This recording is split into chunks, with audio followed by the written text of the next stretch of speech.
હિન્દુ પંચાંગ મુજબ કારતક મહિનાની ચોથના દિવસે આ વ્રત ઉજવવામાં આવે છે.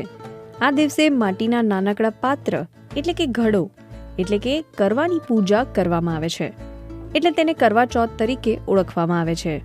આ દિવસે પરિણીત હિન્દુ મહિલાઓ પોતાના પતિના દીર્ઘાયુષ્ય માટે અને કુંવારી છોકરીઓ મનોવાંછિત વર મળે તે માટે આ વ્રત કરે છે. યાદ છે ને, ટીમ ઇન્ડિયાના કેપ્ટન વિરાટ કોહલીએ તેમના પત્ની અનુષ્કા શર્મા સાથે આ વ્રત કર્યું હતું. વ્રત સૂર્યોદય પહેલાથી શરૂ થાય છે અને સાંજે ચંદ્ર દર્શન સાથે પૂર્ણ થાય છે. આ વ્રતમાં પાણી પણ પીવામાં નથી આવતું, એટલે તેને નિર્જળા વ્રત પણ કહેવામાં આવે છે. પરિણીત સ્ત્રી ચારણીમાંથી પતિનો ચહેરો જુએ છે અને તેમના હાથથી કંઈક ખાઈને કે પીને આ વ્રત ખોલે છે. આજના સમયમાં કેટલાક પ્રગતિશીલ પુરુષો પણ પત્નીની સાથે આ વ્રત રાખે છે. પરંપરાગત રીતે ગુજરાતમાં પતિના દીર્ઘાયુષ્ય માટે જેઠ મહિનાની અમાસના દિવસે વટ સાવિત્રીનું વ્રત રાખે છે, પરંતુ હિન્દી ફિલ્મો તથા સિરિયલોમાં કરવા ચોથના નિરૂપણને કારણે આ વ્રત રાખવાનું ચલણ વધ્યું છે. વ્રત પહેલા સાસુ પોતાની પુત્રવધૂને સરગી આપે છે, જેમાં મીઠાઈ, શૃંગારનો સામાન તથા કપડાં પણ આપે છે. વ્રતના દિવસે સૂર્યોદય પહેલા મહિલા નાઈ ધોઈ લાલ કે ચમકદાર કપડાં પહેરીને સાસુએ આપેલી સરગી ખાઈને વ્રતનો સંકલ્પ કરે છે.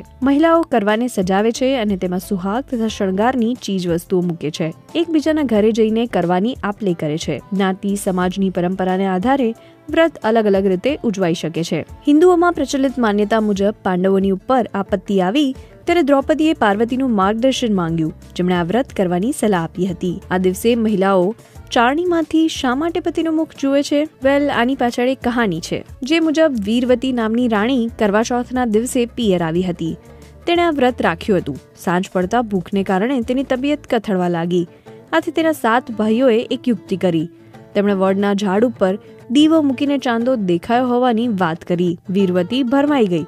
તે જમવા ગઈ ત્યારે પહેલા કોળીએ છીંક આવી, બીજા કોળિયામાં વાળ આવ્યો અને ત્રીજા કોળીએ તેના પતિના મૃત્યુના સમાચાર આવ્યા.